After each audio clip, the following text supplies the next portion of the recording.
Quase um mês depois do temporal que atingiu a nossa região e que arrastou, né, muita coisa, inclusive a ponte da Colônia Santana em São José, há boas novas que vêm de lá. Os moradores começaram a ter uma esperança, uma luz no fim do túnel com a reconstrução dela.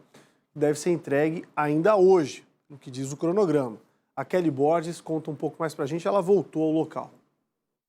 O terreno que virou barro após o temporal que atingiu Colônia Santana, em São José, no dia 28 de janeiro desse ano, agora está seco e cheio de máquinas e homens trabalhando. Fiquei muito emocionada. Ontem à tarde eu fui lá e até chorei, assim, de alegria. É que a rotina dela e das outras duas famílias que moram do outro lado do rio Maruim foram afetadas completamente. A força da água arrancou a ponte, a única ligação entre a localidade em que elas moram e a cidade. Para nós é inviável. Por que eu vou deixar um carro lá no outro lado? Se o meu maior transtorno era isso, trazer alimentação para cá. Eu ia ter que fazer esse mesmo trajeto, tudo, entendeu? Sem ter o carro, então para mim não era inviável. Meu marido pegava ração para o cachorro lá, para o gado, era 20 quilos de coisa nas costas. Para conversar com Rainildes e Andréia, fizemos o mesmo trajeto que elas. Usamos a estrutura dessa usina desativada. A passagem é estreita e alta. O rio deságua com força aqui. Depois, ainda é preciso caminhar pelo pasto em vários pontos encharcados. Um caminho que oferece risco e que levamos quase 15 minutos. Eu chamava o meu irmão, que mora na Trindade. Ele vinha com o carro até no outro lado, ele passava, me esperava do outro lado passar, porque atravessar sozinha eu não tenho condições. Podia cair, quebrar uma perna, um braço. A filha de Andréia só tem 30% da visão. Pela dificuldade, a família decidiu que ela ficaria em um hotel. É um custo que não estava no meu orçamento, mas eu fui obrigada a fazer isso, porque mais que eu tenha conhecidos, né? Uma das, poxa, mas ela não conhece ninguém para dar uma habitação. Mas tu tira a privacidade da outra pessoa. Entendeu? Esse é outro ritmo de vida, de que ela não quebrava o ritmo daquela família. Um dia perdoável, 2 dias perdoável, mas a gente não sabia quantos dias ela ia ficar lá. Além de morar no hotel, Clarice tem se desdobrado para pagar os dias que ficou sem trabalhar. Minha filha sofreu muito, perdeu o serviço, ela está fazendo hora extra direta agora para compensar um pouco o que ela perdeu, né? Eu fiquei 2 semanas em casa sem precisar ir para o estágio, só que também não tinha como ficar muito tempo, né? Eles conseguiram estender o máximo possível, né? As 3 famílias permanecem isoladas do outro lado do rio Maruim. E a expectativa para que a vida delas volte ao normal é só a partir de sexta-feira. Esse é o prazo dado pela Prefeitura de São José para que a obra da ponte seja concluída. Pedra colocada e enroncamento colocado. 5 vigas de madeira de 22 metros foi colocado.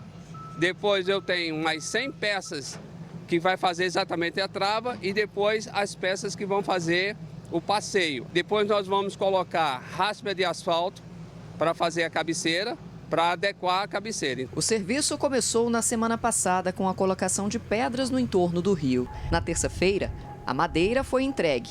É um trabalho manual. Prego a prego é batido na estaca. Desta vez, a ponte ficará mais alta que a antiga. Aumentamos a cota da ponte. Se você perceber aqui a minha retaguarda, nós temos uma cota de 1,5 metro, levantamos 1,5 metro essa cabeceira e 1 metro a cabeceira do outro lado. Então isso faz com que, se eu tiver uma chuva muito forte e passe acima da ponte, ela não vai colapsar, mas ela vai ser afetada. Então com esse impacto que vai acontecer, nós vamos amarrar a ponte do outro lado com um cabo de aço, certo?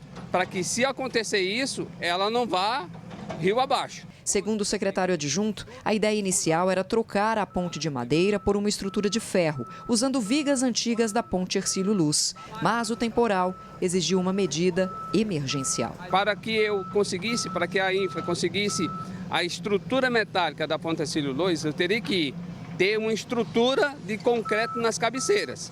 Isso requer o quê?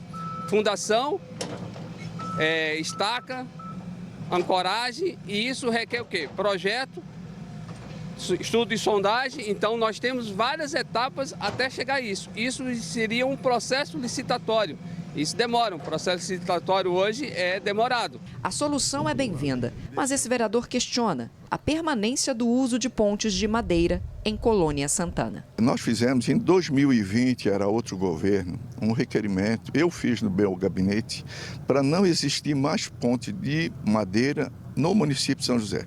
Porque existem 5 pontes de madeira, no qual as 5 são na Colônia Santana. E a gente pede encarecidamente que na próxima gestão agora, 2025, pelo menos, que a gente já comece a tirar todas essas pontes para não dar mais transtorno para esses moradores desse bairro.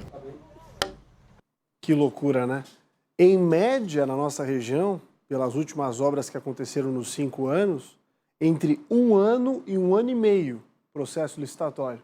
Acredite se quiser, fora licenças ambientais e outras coisas que são necessárias para colocar a coisa adiante. Com o aumento